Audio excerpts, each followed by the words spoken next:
Good evening and welcome to the Nevis Newscast. Today is Thursday, April 7th, 2016. I'm Donis Wilkinson Keynes. Premier of Nevis and a senior minister in the federal cabinet, the Honorable Vance Amy, has expressed the desire to see ongoing dialogue and resolutions to some of the challenges facing St. Kitts and Nevis and other small island developing states throughout the Caribbean. The Premier shared that concern when he welcomed the St. Christopher and Nevis Diplomatic Corps to Nevis yesterday, Wednesday, April 6th. I think we do have some very specific challenges. And our charge to you and my charge to you is through your discussions, through your guidance of your country's foreign policy, your country's economic policy, and the partnerships which we have asked you through the theme to forge with us and among yourselves, that you will see these challenges as opening opportunities for you to exercise your considerable diplomatic skills to find resolutions which will help us in the Caribbean, help St. Kitts and Nevis, and countries like ourselves to ride through the storm so that we can survive the economic storms which are facing us, especially from the OECD countries.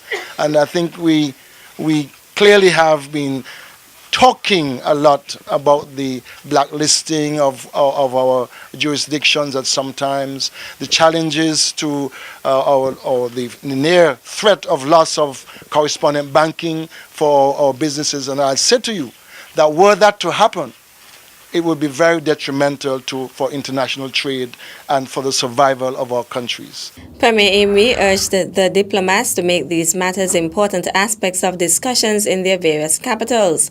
He also spoke to the matter of climate change, describing it as critical. We depend on tourism.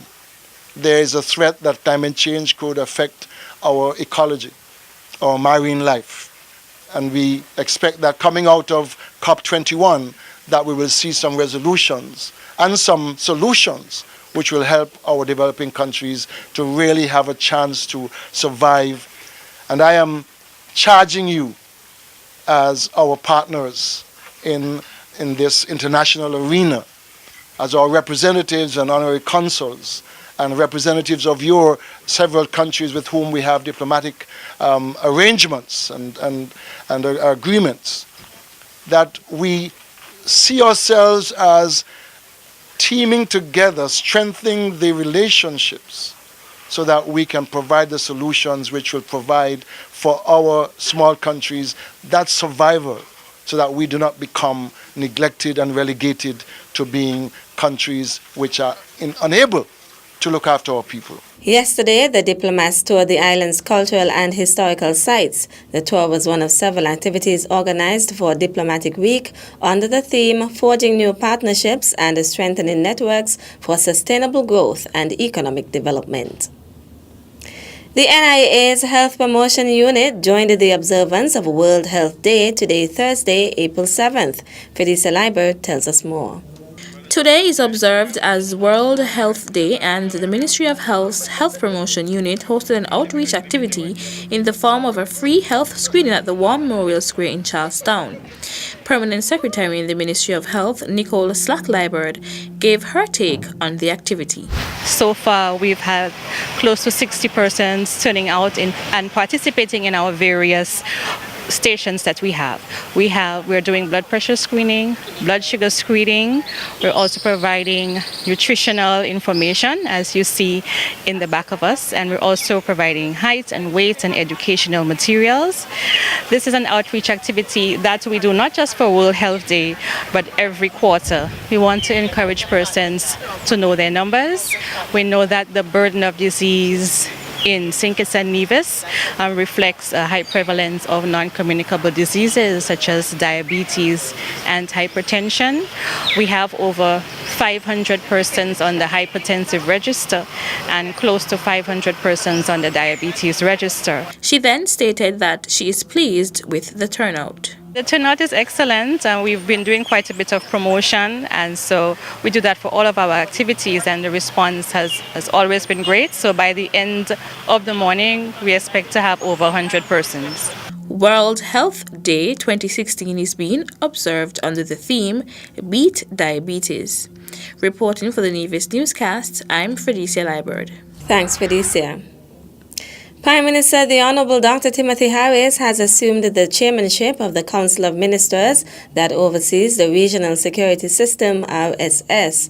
Prime Minister Harris took over the chairmanship with effect from April 1st, 2016 to March 31st, 2017. The chairmanship rotates on an annual basis. Prime Minister Harris succeeds Prime Minister Keith Mitchell, the Minister of National Security in Grenada. The Council of Ministers comprises government ministers who have responsibility for the national security portfolio in the 7 member states of the RSS, a Barbados-based hybrid organization with security forces from around the Caribbean. The RSS conducts national security research and analyzes crime statistics to combat threats such as illicit drugs and arms trafficking. Its training institute aims to standardize police training throughout the member states. The RSS security system benefits from sustained funding by partner countries.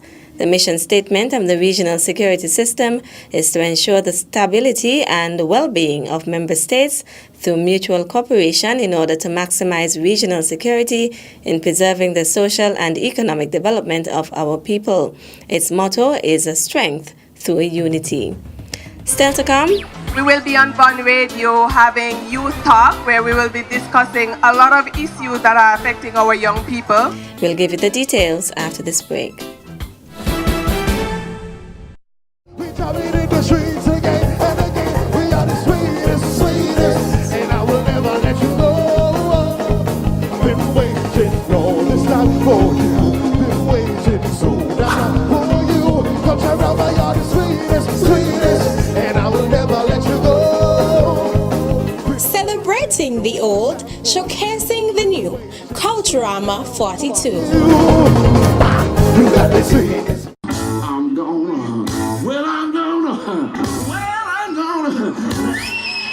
The second Nevis Blues Festival runs April 14th to 16th.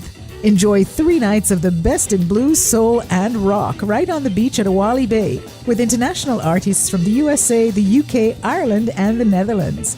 The Nevis Blues Festival is the Caribbean's most exciting new festival. See you there. As a responsible citizen, your tax dollars protect our environment. Pay your taxes on time. This message was brought to you by the Inland Revenue Department, Nevis. Be a responsible citizen. Welcome back. An initiative to recognize outstanding performance was rolled out yesterday by Commissioner of Police Ian Quealy at the Serendipity Restaurant in Fort Thomas, St. Kitts. The new initiative, which will be held quarterly and dubbed the Commissioner's Luncheon, will be a part of the Police Services Awards and Recognition Program and is designed to recognize one officer from each unit and department across the service. Commissioner Quealy told the officers who were nominated that it is the High Command's way of saluting them for their superior performance, dedication to duty, embrace of and meeting the challenges the police face, fostering teamwork and their genuine commitment to the law enforcement objectives of the Royal St. Christopher and the Nevis Police Force. The officers recognized were Constable Gleason Burke of Division C Violent Crimes Unit in Nevis, Constable Wayne Sutton of Division A, assigned to the Tourist Patrol, Woman Constable Andrea Battis of Division B, assigned to the Old Road Police Station, Police Constable John Davis of the Traffic Department, and Police Constable Jerry Watts of the Criminal Investigations Department, CID. Recognized for the tactical and other units were Constable Victor Nicholas of the Task Force in Nevis, Bernadette Henry, Constable Ray Farrell of the Special Services Unit, and Constable Lindy George of the Anti-Drug Unit. Police Constable Watts said to be recognized like this was a surprise, and it really feels good to know that their work has been noticed. USA Today has named the Nevis Blues Festival among the region's best music festivals for 2016, and the organizers of what is described as a fantastic musical showcase said it promises to be bigger and better. The Nevis Blues Festival has been listed on the Ministry of Tourism's Exposition Nevis calendar. At a press conference to launch Exposition Nevis, one of the organizers, Shari Greaves, gave an update on the April 14th to 16th event. This year we have returning headlining acts Ian Siegel and Denise Gordon. Denise Gordon, everyone knows, is a native of St. Kitts and Nevis, and we are very happy that she's able to return this year. Joining them will be Kirk Fletcher coming out of the US, Simon McBride coming out of Ireland, Northside Band coming out of the UK, and a few others. The venue for the Nevis Blues Festival is Owali Bay. Greaves assures that the organizers are committed to starting on time. Gates will open from about 7 o'clock. We will run from about 7:15 with the first international act taking the stage at 8 p.m. 8 p.m. sharp. We started the trend of starting on time last year, and that is something that we will continue because we are very mindful and very respectful of the persons who come to the festival and want to have a good time and don't want to stay out too late and would have come early. We also have organized this year to have persons transported from St. Kitts.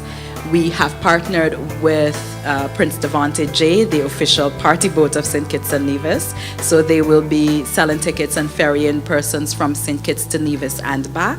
We have also partnered with Mr. X with Shiggity Shack. So he will also be doing a sail over to Nevis for the festival, as well as the various water taxi operators. Standard tickets for the second Nevis Blues Festival cost $45. The Nevis Island Youth Council has organized a number of activities targeting young people as it joins the celebration of Youth Month on Nevis. At Friday's launch of Youth Month, Chair of the committee, Kamara Lee, outlined those activities. We will be having a number of parish meetings. On the 11th, I think, we'll be going to the Gingerland Secondary School to meet with the young people there in that community. On the Monday after that, I think it's the 18th, we will be going to the Cotton Ground Community Center, and on the 25th, we'll be in Bath Village. In addition to that, we will be having a spoken word event. We will be on Bun Radio having youth talk, where we will be discussing a lot of issues that are affecting our young people. We had an event today where we did a survey to find out from our young people what are some of the issues that are affecting them. So we will be discussing some of these issues. In addition to that, we will be having a Roadmap to Success workshop. We have realized that a lot of young persons are unemployed. We have persons like yourself who will be finishing with school, and we will be talking to you about the next steps, preparing for the world of work. This evening, the Nevis Island Youth Council's Steering Committee will host a panel discussion on the topic, Overcoming Challenges, Forging the Way Forward. The activity, dubbed Youth Talk, will be moderated by Alan Powell and broadcast live on One Radio from 8 to 9 p.m. The panelists will be Shebony Nisbet, Anselm Keynes, Sandra Hector, and St. Clair Hull. They will discuss social media, gay marriage, relations between youth and police, legalization of marijuana, and education. Youth Month is an initiative of the Department of Youth and Sports. That's it for this evening's edition of the Nevis Newscast. On behalf of all of us here at the Department of Information, thank you for viewing. I'm Donis Wilkinson Keynes. Good night.